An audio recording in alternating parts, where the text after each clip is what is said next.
Velsheri had been staring at the map for 3 hours. It was not a bad map. In fact, it was one of the best maps in the known galaxy.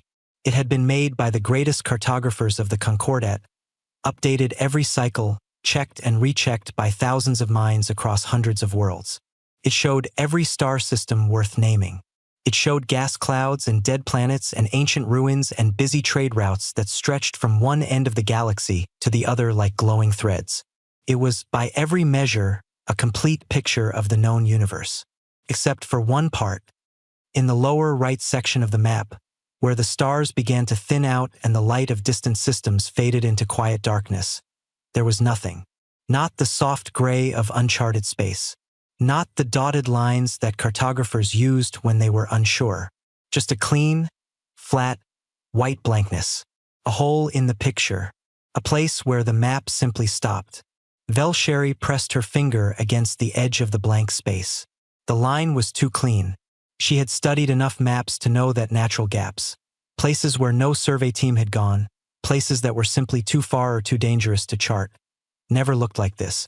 They had rough edges, fuzzy borders, the kind of messy shape that came from real work done by real people who ran out of time or fuel or courage.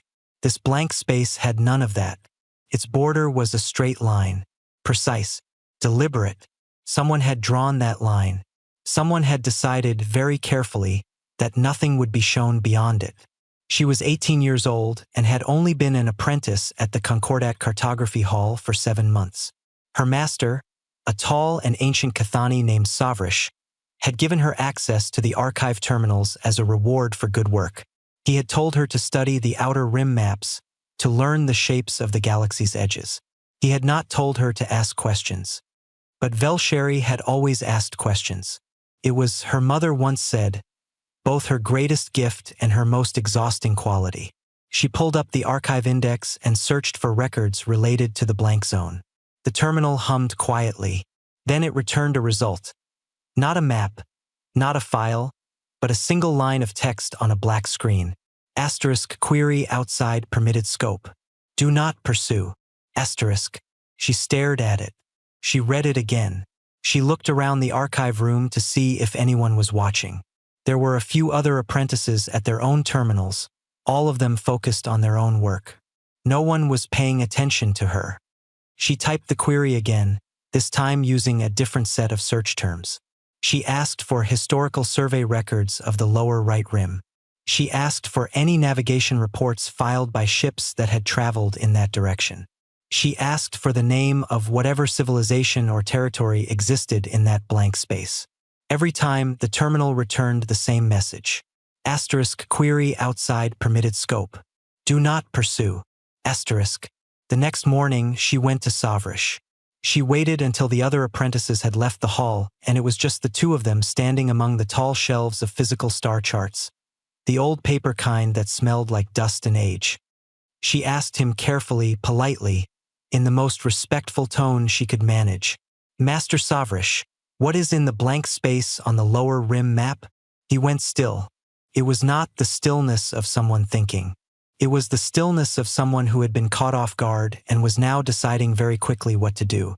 His eyes moved to the door, then to the floor, then back to her, and when they met hers, something in them had closed off, like a window being shut. There is nothing there, he said. Empty space. Not worth charting. But the border is too clean, she said. Empty space doesn't have a border like that. You are seeing patterns that aren't there, he said. Go back to your work. He walked away. The conversation was over. She could tell from the set of his shoulders and the speed of his steps that he would not discuss it again. She had worked with him long enough to know when a door had been permanently closed. That evening, she went to a low-lit bar near the Port District, the kind of place where travelers stopped for 1 drink and sometimes stayed for 3. She had heard that all kinds of people passed through. Merchants, pilots, diplomats traveling without their flags. She sat at the counter and waited. It did not take long. She spotted a Drathian navigator 2 stools down, a thick-necked creature with gray-blue skin and the kind of weathered look that came from years of deep space. He was nursing something amber-colored and staring at nothing. The jacket on his back had NAV patches from a dozen different route systems. He had been around. Velsheri moved to the stool beside him and ordered a drink she didn't want. Then, quietly, she asked him if he had ever flown near the lower right rim. His glass stopped halfway to his mouth. He turned and looked at her. His eyes were steady, but something behind them shifted, like a shadow passing. "No," he said. "I'm just curious about the blank space on the—" "No," he said again. He put his glass down, dropped some coins on the counter, picked up his jacket, and left the bar. He did not look back. He walked fast, the way people walked when they wanted to be somewhere else as quickly as possible. Velsheri sat alone and thought about that. She thought about the clean border, the closed terminal, her master's window-shutting eyes, the navigator who left his drink behind. People were not simply uninterested in that blank space. They were afraid of it.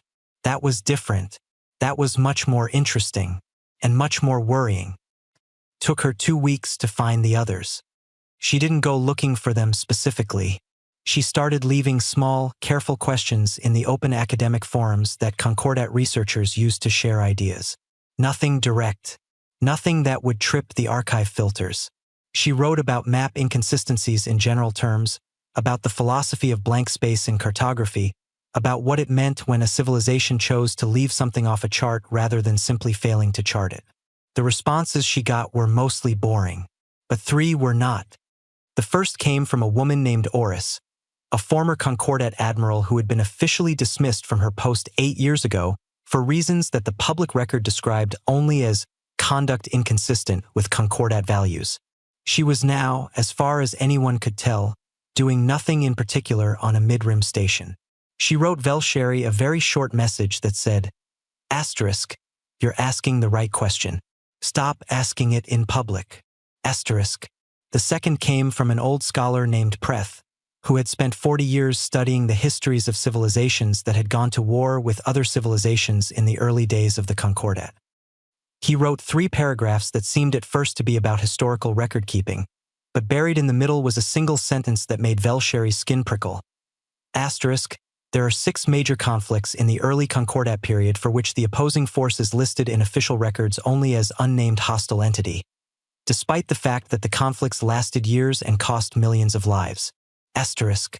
The third message came from someone who gave no name, only the tag of a second-hand cargo ship called the Drifting Spool.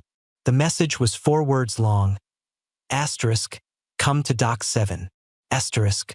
Velsheri went to Dock 7. The Drifting Spool was a battered mid-range hauler that looked like it had argued with an asteroid and lost. The loading ramp was down. Inside, sitting around a small folding table with cups of something warm, were Oris and Preth and the person from the cargo ship, a lean, quiet individual named Tash who had the kind of eyes that counted exits automatically. They looked at Velsheri when she walked in. "You're young," said Oris. "You're afraid," said Velsheri, looking back at all 3 of them.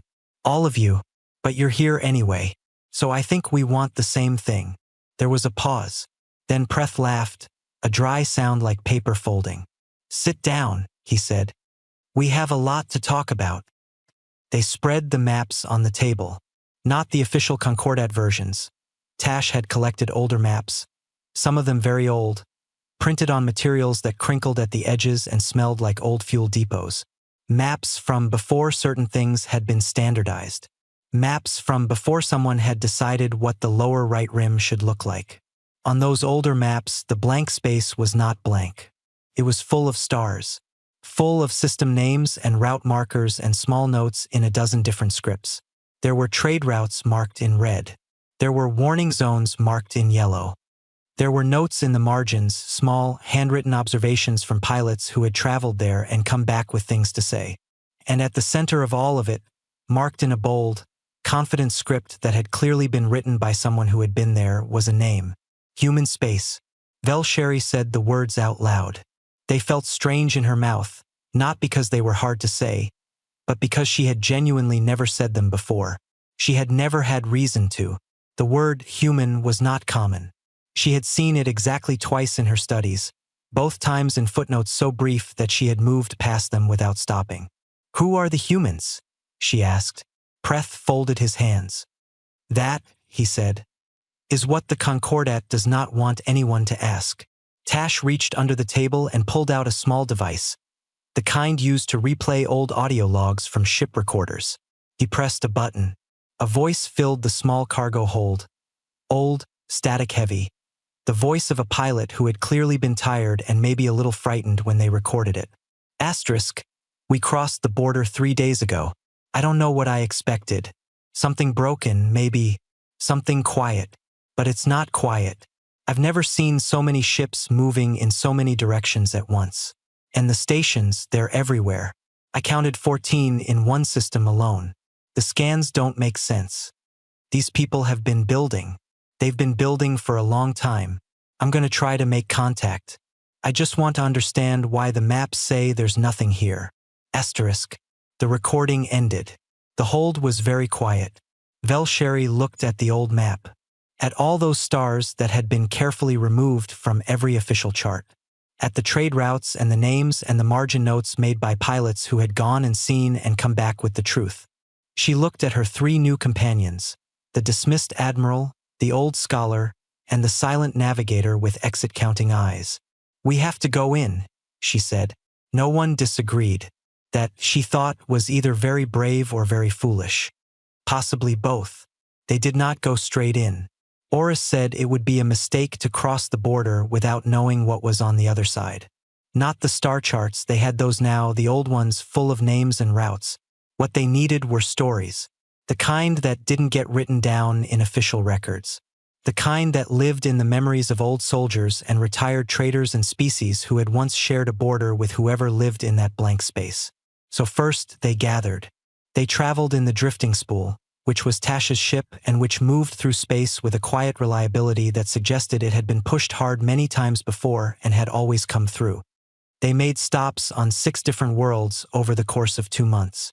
They sat in old people's homes and dark backroom offices and crowded market stalls. They asked careful questions. They listened. What they heard did not make them less afraid, but it did make things clearer. The first person they spoke to was a Vreth elder on a small agricultural world near the Midrim. Her name was Asava, and she was old enough to remember things that most living creatures did not. She had a face like dry bark and eyes that were calm in the way that very old eyes sometimes were. Like they had seen so much that nothing could surprise them anymore. She served them tea and did not seem alarmed by their questions. She had been waiting, she said, for someone to eventually come and ask. She told them about the first contact. It had happened 300 years ago, she said. Humanity had been expanding outward the way young civilizations do.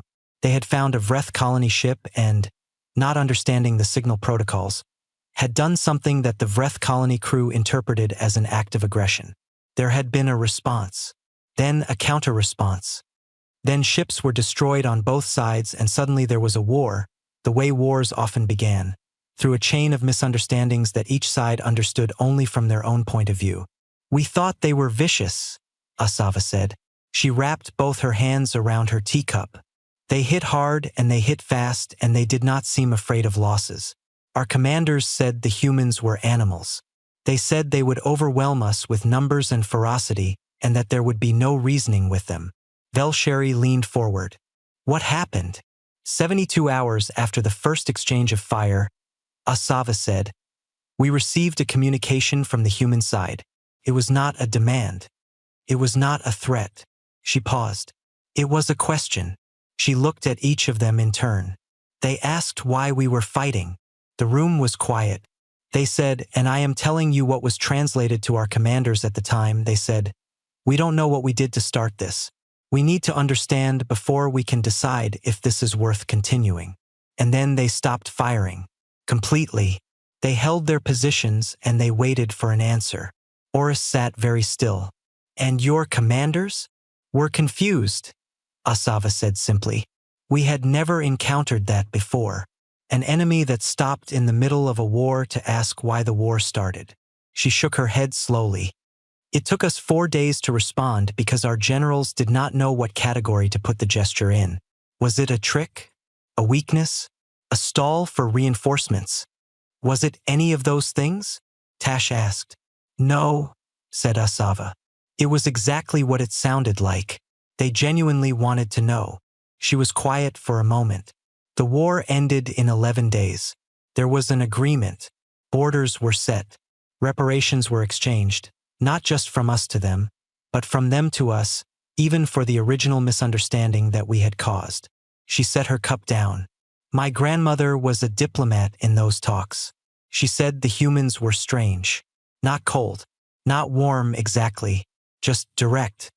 Like they had no patience for anything that was not the truth. She looked at Velsheri. Ask your next question. I can see you have one. Were the humans in those talks afraid of the Vreth? Velsheri asked. Asava smiled, and it was a small, private smile, like she was remembering something specific. My grandmother asked one of the human diplomats that same question, she said. He thought about it and then he said, we don't really do afraid. We do angry.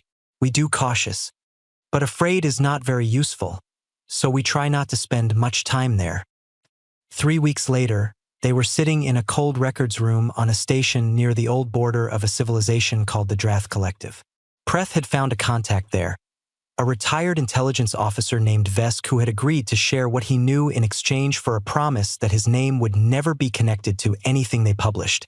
Vesk was a small creature with nervous hands and the habit of looking over his shoulder. He led them to a locked file cabinet and handed Preth a stack of physical documents. Old paper printouts, the kind that were hard to trace. They were fragments of a Concordat black file. Internal reports that had never been made public. Preth read them carefully, page by page, his expression growing slowly heavier. He told the others what was in them. 3 separate civilizations, the Drath Collective, the Civil Empire, and a third species called the Muron, had each, at different points in history, launched what the reports called a containment campaign against humanity. These were not small skirmishes. They were coordinated military efforts designed to end humanity as a spacefaring species. 2 of them had been large enough to involve fleets that could have cracked a planet's crust. All 3 had failed. The Drath Collective's campaign had lasted 4 years. It had started well. The Drath had better technology at the time, better organized fleets, a clear strategic advantage. But the humans had not behaved according to any military model the Drath commanders were using. They retreated in ways that turned into ambushes. They lost systems and then appeared in places no one expected. They seemed to have no single point that could be targeted and destroyed to end their ability to fight. When one group of humans was surrounded and cut off, other groups adjusted and kept moving. There was no head to cut off. The Drath report, written by a general who had clearly been very frustrated, described the humans as structurally incoherent but functionally indestructible. The Civil campaign had tried a different approach, economic strangulation rather than direct war. They had worked through the Concordat to isolate human trade routes, to block their access to materials, to make life difficult enough that the civilization would simply stop growing. It had not worked either. The humans had found alternative routes, built their own supply lines, developed resources they hadn't bothered to develop before, and traded with whoever would trade with them, often at prices generous enough to make refusing impractical. The Civil report noted, with evident bitterness, that several Civil-aligned trading partners had quietly shifted toward the humans during the campaign because the humans were simply easier and more reliable to do business with. The Muron campaign had been the most direct and the most disturbing. They had targeted human colonies on the outer edges of human space, the smaller ones, the ones that seemed vulnerable. They had destroyed them. Not just militarily, completely. The goal was to cause enough loss and grief that humanity would psychologically break, would choose survival over expansion, would retreat inward and become small. Pretha's voice was very quiet when he read the outcome. Humanity had not retreated. The response to the destroyed colonies had been to build memorials on new colonies that bore the same names. The expansion had not slowed. It had, if anything, moved in the direction of the destroyed worlds, as though humanity was making a point about where it chose to plant its flag. The Muron campaign ended after 7 years because the Muron ran out of resources and the will to continue. The humans never stopped. The final line of the Muron report read, **, we do not understand what drives them. Loss does not deter them. Fear does not control them. They appear to process grief as fuel. Asterisk. No one in the drifting spool spoke for a long time after Preth finished reading. The last thing they found was not in a file or an old person's memory. It was in a debris field at the very edge of human space, a scatter of metal and old machinery from a battle that had clearly happened a very long time ago. Tash had a scanner and an interest in salvage, and when he swept the debris, he found something still active. It was a war drone, autonomous. Old model, old Concordat design, the kind that had been used in early border enforcement operations. Most of its systems were dead, but its core threat assessment module was still running, still doing the one job it had been built to do, cycling through its last scan data over and over in a loop. Tash pulled it aboard and connected a reader to its output port. The module had one active assessment on its screen. One threat classification, marked and locked, never cleared. It read, asterisk, threat classification, unresolvable, asterisk. Below that, in the secondary notes field, the drone had written something that drones were not typically designed to write. It had been an old model, Preth explained, an early type that was given a basic reasoning function so it could update its own assessments. It had reasoned at some point and left a note. The note said, asterisk subject does not respond to standard deterrence models. Subject does not appear to have a breaking point within observed parameters. Recommend reclassification. No suitable classification available. Flagging as unresolvable pending further data.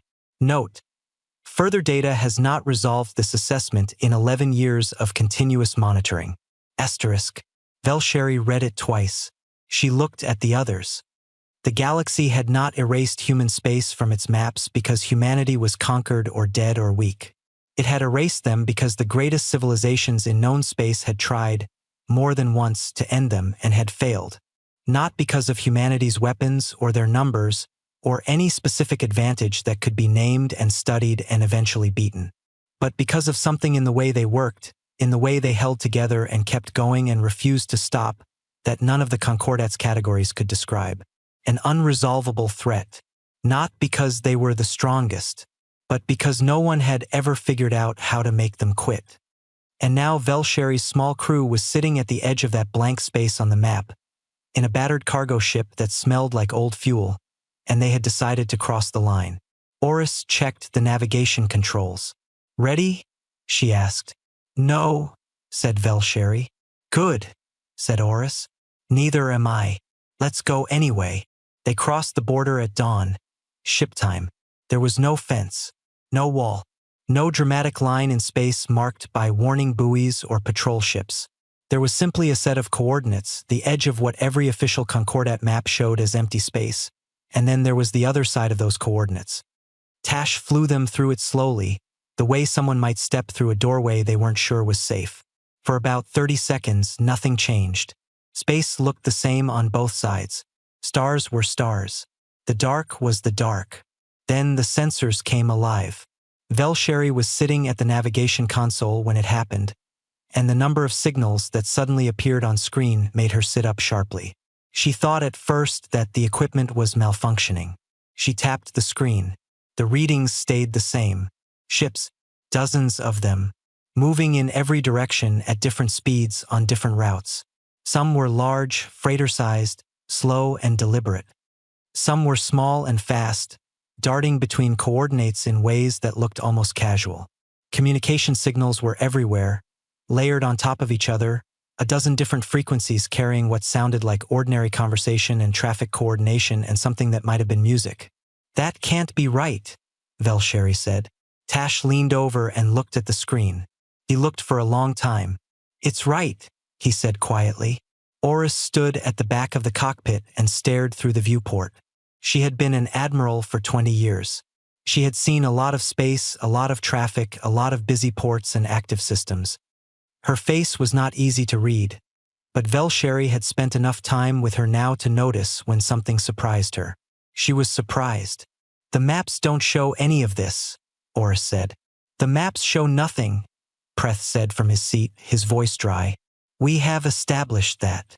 What the maps didn't show, what the Concordat had decided to remove from every chart, every archive, every teaching material for the last 300 years, was this: human space was enormous. Not in the way that empty space was enormous. In the way that a city was enormous.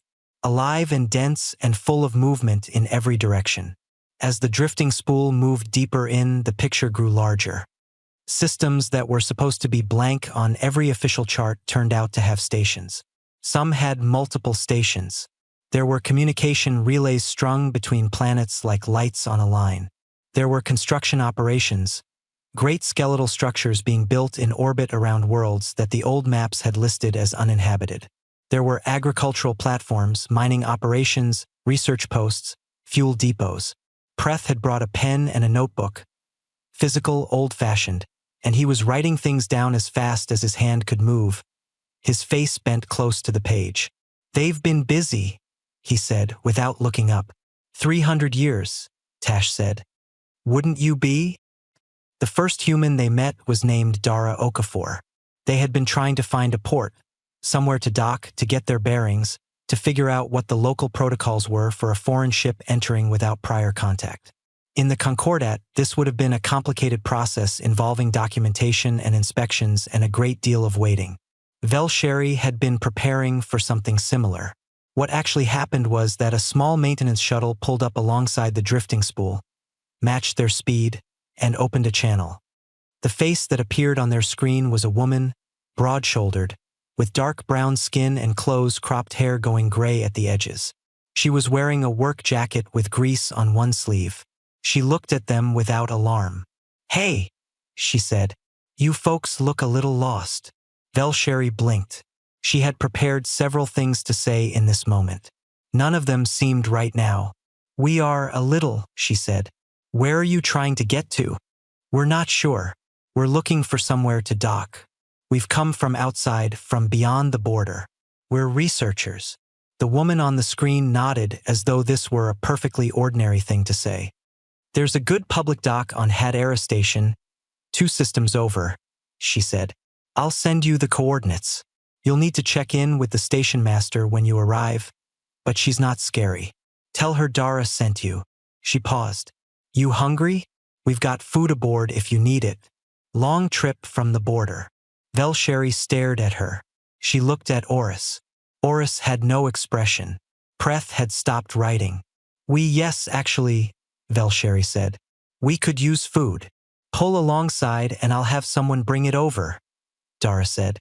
"Hang on."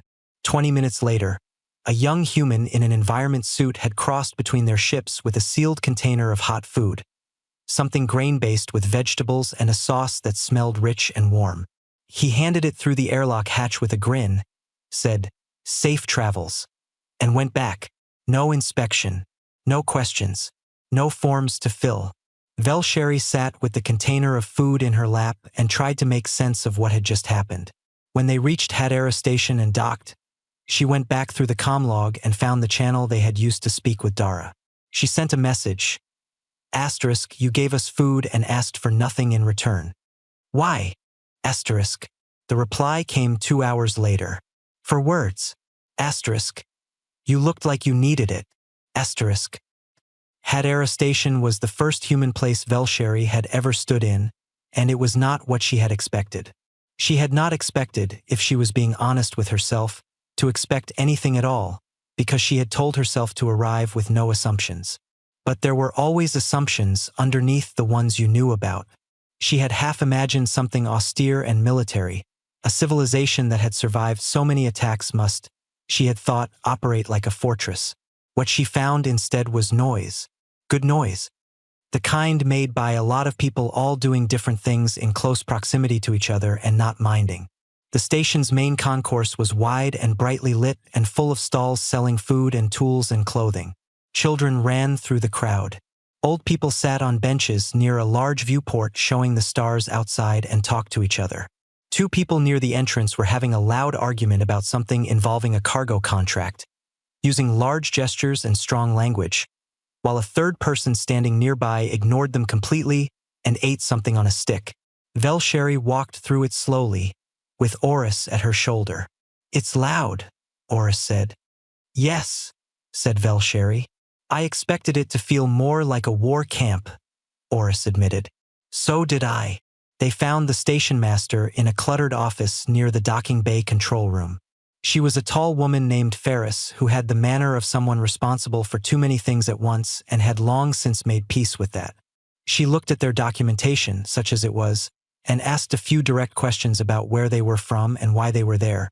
Velsheri told her the truth, that they were researchers, that they had found evidence that human space had been removed from Concordat maps, and that they had come to understand why. Ferris listened. She did not seem alarmed. She did not call security. "Yeah," she said, leaning back in her chair. "We know about the maps." Velsheri paused. "You know, we found out maybe a century after they did it," Ferris said. "Word travels, even when someone's trying to keep it quiet." She shrugged. "We talked about it, argued about it, really the way we argue about everything. Some people wanted to make a big deal out of it. Others said leave it alone. Eventually the general feeling was that if they wanted to pretend we weren't here, that was their problem to have, not ours. We had other things to work on." "That's it," Oris said. "You just let it go?" Ferris looked at her with calm eyes. "We didn't let it go," she said. "We just chose what to spend our energy on. Being angry at a map doesn't build anything." She paused. "We built things instead." Over the following weeks, the crew moved deeper into human space, stopping at different worlds and stations, always asking questions, always listening. They found that humans had no single government. The Concordat ran through a central council, laws, standards, authority, all flowing from one source. Humans had nothing like that. There were republics and coalitions and loose agreements and local councils and trade unions and community boards. There were arguments at every level about how things should be run. There were elections and debates and disagreements that seemed, from the outside, like they should produce chaos. But somehow they didn't. When a crisis came, and Velsheri learned of several from recent history, the different groups aligned fast. Not perfectly, not without argument, but enough. A natural disaster on one world had seen 3 separate rival coalitions coordinate relief shipments within hours, despite having disagreed loudly about trade policy the week before. "How do they do that?" she asked a young human named Bren, who ran a small cargo operation out of a mid-sized colony and seemed to have time to talk. Bren thought about it. "I think we just don't like to see people suffer," he said. "When someone's really in trouble, it's hard to stay focused on whatever we were arguing about." "But the arguments come back?" "Oh yeah, immediately after." He smiled. "We're very consistent about that." The military technology, as far as Velsheri could see, was not the most advanced in the galaxy. The Concordat had better weapons on paper, better ships in terms of raw specifications. But as she read through the historical engagement reports that Preth was quietly collecting from public archives, things humans had simply put in their own open libraries, available to anyone who looked, she started to understand the drone's assessment. It was not the weapons that made human military campaigns so difficult to resolve. It was the thinking behind them. Every battle she read about had notes in the margins. Literally, human commanders wrote their reasoning as they went, and the reasoning was always about the problem. What is the problem here? What outcomes are we trying to avoid? What does the other side want? And is there a version of this where neither side loses everything? Even in wars they hadn't started, there were notes about how to end them. One line from an old military commander stuck in her head. She found it in a public memorial archive, a speech given after a long and costly conflict. She copied it into her own notebook. Asterisk, "We fight to make fighting unnecessary. The day we stop asking how to end a war is the day we've forgotten why we started fighting at all." Asterisk. She thought about the Muron campaign, about destroyed colonies rebuilt with the same names, about grief processed as fuel. She thought she was beginning to understand something, not all of it, but the shape of it. And she thought, sitting on the edge of a viewport at Had Era Station, watching human ships move through the stars in every direction, purposeful, busy, completely unaware of the blank space they occupied on someone else's map, that she had never felt so certain of anything in her life. This civilization had not been erased from the maps because it was weak. It had been erased because someone, somewhere in the Concordat, had understood something that they were too proud or too frightened or too invested in their own power to say out loud. She didn't know exactly what that something was yet, but she was going to find out.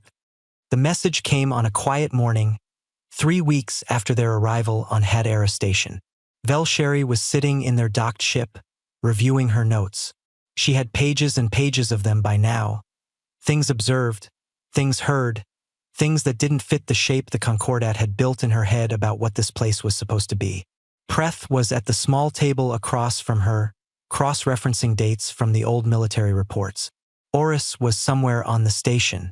Tash was doing maintenance on the ship's engine, which had started making a sound he didn't like. The message came through on the station's general communication channel, addressed to their ship's registration number. It was short. It said, "*, we know why you're here. We've been watching since you crossed the border. If you would like to understand, come to the following coordinates. You are invited, not summoned. There is no obligation. Human Intersystem Council, Coordinating Office, *. Velsheri read it 3 times. Then she went to find Oris. The coordinates led them to a world called Meridian. It was not the most dramatic planet she had ever seen. No great sweeping rings or bright unusual colors, just a comfortable-looking world with blue and green and white that reminded her of something peaceful. Cities were visible from orbit, spread out across continents in patterns that seemed organic rather than planned, like they had grown rather than been built.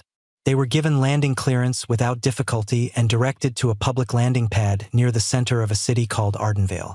It was a warm day, full of what Velsheri had come to recognize as the standard human urban noise, voices and movement and the sound of things being built somewhere not too far away. Car was waiting for them. It drove them through streets lined with tall trees to a large, plain building that didn't look like a government seat at all. It looked like a library. Wide windows, old stone. A garden along one side where people were sitting with food and having lunch in the sun. Inside, a young man led them down a hallway and into a meeting room with a long wooden table and chairs and a window that showed the garden. On the table there were drinks and a plate of food. No guards, no weapons visible. At the far end of the table, standing as they entered, was an old man. He was human, clearly, the same general form Velsheri had been observing for weeks. 2 arms, 1 head, stood upright. But there was something in the way he held himself, not stiff but very still, that suggested a great deal of experience and a great deal of weight carried over a long time. His hair was white. His face had deep lines in it. His eyes were pale and attentive and, more than anything, tired. "I'm Jonas Ray," he said, "Admiral Emeritus, retired. I speak for the coordinating office today because I was alive when most of what you've been looking into actually happened." He gestured to the chairs. "Please sit. I'd rather not stand if we can avoid it. My knees are not what they were." They sat. He sat. He looked at each of them in turn, Velsheri, then Preth, then Oris, then Tash. "You came a long way to ask a question," he said. "I'd like you to ask it directly. I'll give you a direct answer." Velsheri thought about all the careful, indirect questions she had spent months learning to ask. Then she set them aside. "Why did the Concordat erase you from their maps?" she asked. Jonas was quiet for a moment. Then he nodded once as though she had passed some kind of small test. "Because we scared them," he said, "but not in the way most people imagine when they hear that." He told them the story from the beginning. Not the beginning of human space, that would have taken longer than they had, but the beginning of the problem, which was a different and more specific thing. 300 years ago, Jonas explained, the Concordat had been at the height of its influence. It was a coalition of the galaxy's most powerful civilizations, built on a simple and effective idea: that the strongest species set the rules, and that the rules benefited the strongest species most, and that this was simply the natural order of things. It was not presented as cruelty. It was presented and perhaps genuinely believed to be stability, order, a system that worked. And for most of the galaxy it did work. Or at least it worked well enough that most species found it easier to accept than to fight. But then humanity arrived at the edges of Concordat space. Not aggressively. Not with weapons pointed outward. They arrived the way a growing thing arrives, by expansion, by exploration, by the simple process of filling the space that was in front of them. They made contact. They established trade. They learned languages. They were curious and direct and sometimes difficult but not, as far as anyone could objectively observe, dangerous. The problem was not what they were doing. The problem was what they represented. Jonas leaned forward and put his hands flat on the table. The Concordat's entire system was built on a foundation, he said, and that foundation was the idea that there was a right way for things to go. Strong civilizations rise. Weak ones fall. Those with power hold it because they deserve to hold it. Those without power accept that because the alternative is chaos. He paused. It's a tidy system, and it had one very important requirement. What requirement? Velsheri asked. That every species eventually reaches its limit, Jonas said. That there is always a point at which a civilization that is attacked, isolated, pressured, destroyed, reaches that limit and stops. Gives up, collapses, accepts the natural order. He sat back. The Concordat had seen it happen dozens of times. They understood how it worked. They had built systems around it. He looked at the table. And then they tried to find our limit, he said. He told them about the draft campaign in straightforward terms, not in the dry language of the black file reports that Preth had read, but plainly the way someone described something they had thought about many times. The draft had been certain. They had the technology advantage. They had the numbers. They had a clear strategy. And humanity had, as the reports confirmed, refused to behave correctly. They did not centralize. They did not have a single point that could be broken. When one part of them was cut off, other parts adapted. When they lost ground, they found different ground. When they were hurt, they kept moving. The draft general who led the campaign, Jonas said, had written something in his private log near the end of it. Not in any official report, just a private thought, written late at night after a long day of a war that wasn't going anywhere. He had written, asterisk, I don't think they know how to surrender. Not because they're too proud.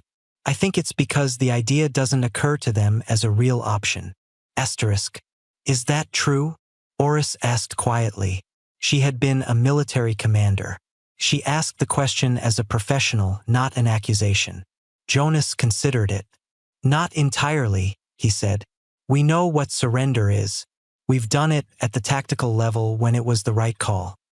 But at the civilizational level, he thought about it. I think what the draft commander was picking up on was something different. We don't have a category for it's over. As a species, we just don't have it. There's always another option. There's always something left to try. And if we can't think of anything, we wait until we can. He paused. It's probably not a strategy anyone decided on. It's just how we're put together. Then he told them about the Muron campaign, the colonies, the decision to destroy them. His voice was still even, but something beneath it changed slightly. The weight Velsheri had noticed when she first looked at him became more visible. They thought grief would do it, he said. That we would look at what we had lost and decide the cost was too high. That the expansion would stop. That we would turn inward, become small, and eventually just stop being something the Concordat needed to worry about. What happened instead? Preth asked, though he knew. They had all read the reports. We rebuilt the colonies, Jonas said, with the same names, in the same direction. He was quiet for a moment. I was young then. I lost people I knew in those attacks. I remember what it felt like. I remember the grief. He placed one hand flat on the table, a slow, deliberate motion. But the grief made us want to keep going more than ever. Not for revenge. Not exactly. More like they had tried to write those people out of existence, and we couldn't let that stand. We had to keep their names in the universe.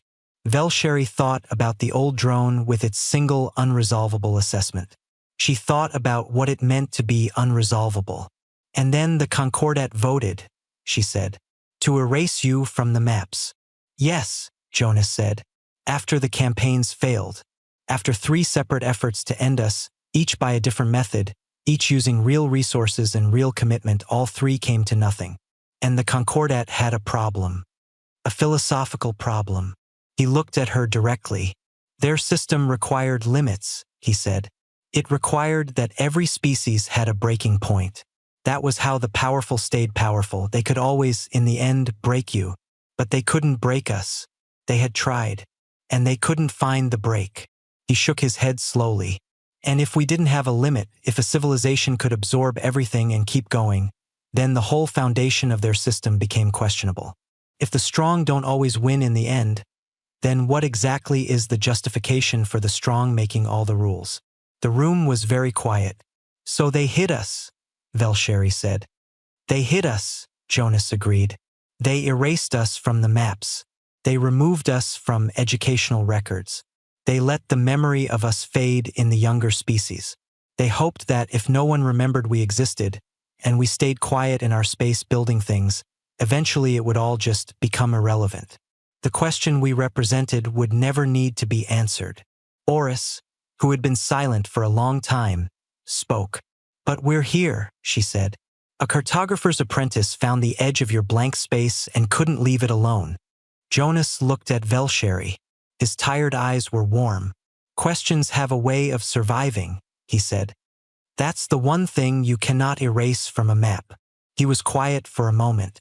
Then he said, they weren't afraid of what we'd do to them. We had never threatened the Concordat. We had no interest in conquest. We just wanted to exist and grow and build things and talk to people. He paused. They were afraid of what it meant if we kept existing. Because if we kept existing, if we just kept going the way we always had, surviving everything, refusing to stop, it meant the universe doesn't have rules. Not the rules they built their power on. It just has people. And people are not predictable. People cannot be controlled by simply being stronger than them. He picked up his cup and held it for a moment. It meant that strength wasn't destiny, he said, and that terrified them more than anything we could have done with a weapon. The meeting ended in the late afternoon. Jonas walked them to the door himself. At the threshold of the building, he stopped and looked out at the garden where people were still sitting in the last of the day's light. What will you do with what I've told you? He asked. Not a threat, just a question. Velsheri looked at the garden, then back at him. Tell people, she said simply. Jonas nodded once. He looked like someone who had been carrying something heavy for a very long time, and had perhaps, in this moment, set a small part of it down. Good, he said. He went back inside. The four of them walked to the car, through streets that smelled of warm air and growing things, under a sky that was beginning to go the color of old copper at its edges. Around them, the city continued its life. People walking, talking, laughing, arguing, going home, going out, living. Velsheri thought about blank spaces on maps. She thought about what it meant to fill them in. She did not sleep much that night. But when she did, she dreamed of stars, not blank and white and erased, but named and bright and thoroughly, defiantly present. Velsheri wrote everything down. She had been writing since the first day she noticed the clean edge on the map, but now she wrote with purpose. Not as notes, not as observations, but as a record. The kind of record that was meant to be read by others. She wrote about the old maps with their systems and routes and margin notes written by pilots who had gone and seen and come back with the truth.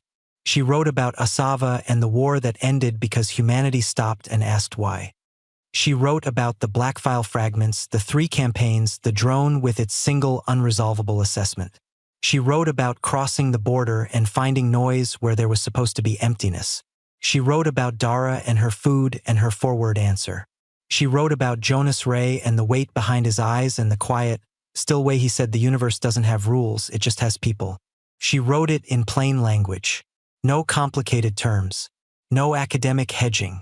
The kind of writing that anyone could pick up and follow, because she wanted anyone to be able to pick it up and follow it. Preth edited. Oris reviewed the sections about the military history and confirmed that what they said was accurate. Tash, who was a man of few words, read the finished draft once from beginning to end and then said simply, "It's good. Send it." They sent it on a Tuesday morning, ship time, while docked at a public station 3 systems inside human space. They sent it to every open academic channel in the Concordat they could access. They sent it to news services that were not officially Concordat-aligned. They sent it to the inboxes of individual researchers, scholars, journalists, and teachers whose names they had collected over the months of their search. People who asked questions for a living, people whose job it was to notice when something was being kept quiet. They sent it in plain text and in compressed file format and in audio format that Velsheri recorded herself, sitting in front of the ship's internal recorder and reading it aloud in her own voice. The title was simple: What the Concordat Removed from the Map and Why. Then they waited. For 2 days, nothing seemed to happen. Velsheri spent those days in a state of controlled anxiety, checking channels, watching for responses. She had prepared herself for the possibility that the Concordat would suppress it before it spread, that their systems were fast enough, thorough enough, that they could catch it before it reached enough people to matter. But the Concordat suppression systems had been built for a different time. They had been built to manage the slow movement of physical documents and controlled communication networks. They had not been redesigned in 300 years because there had been nothing in those 300 years that they seriously needed to suppress. They were too slow. By the end of the second day, the responses had started. The first wave came from academics, researchers who had spent careers working around the edges of the exact questions Velsheri had asked, who had noticed inconsistencies and been told to look elsewhere and had done so outwardly while quietly continuing to pull at the same threads. Several of them published their own responses within hours, attaching decades of supporting evidence that had been sitting in their files, waiting for a moment when it was safe to bring it out. The second wave came from the public. This one was louder. There had been, as it turned out, a great many people across the Concordat who had noticed the blank space. Children who had asked their teachers and been redirected. Travelers who had filed reports of unusual signals near the lower right rim and been told their equipment was malfunctioning. Pilots who had traded stories in bars about the edge of the map where something felt different. For hundreds of years, these people had existed, scattered, unconnected, each one told privately that they were mistaken or overthinking or simply not permitted to pursue the question. Now they found each other, all at once, across every open channel the Concordat maintained. The conversation was enormous. It was also very fast, and it was very angry. The Concordat's official response came 4 days after the publication. It was a statement from the Central Council, measured and formal. It acknowledged that historical cartographic decisions had been made regarding the lower right rim and described them as strategic determinations made in the interest of galactic stability. It did not use the word cover-up. It did not name the 3 campaigns against humanity. It said that a review committee would be formed to examine the historical record. In the forums, the response to this statement took approximately 11 minutes to reach a consensus. That it was not enough. The protests began the following week. They started on 3 worlds simultaneously, not organized by any single group, not called by any official opposition. Just people who had read what Velsheri had written and decided to walk to the nearest Concordat administrative building with a piece of paper in their hands. The paper, on every world, had the same thing printed on it. A map of the lower right rim. Official Concordat version. Completely blank. Blank maps outside Concordat offices. Blank maps carried by crowds in capital cities.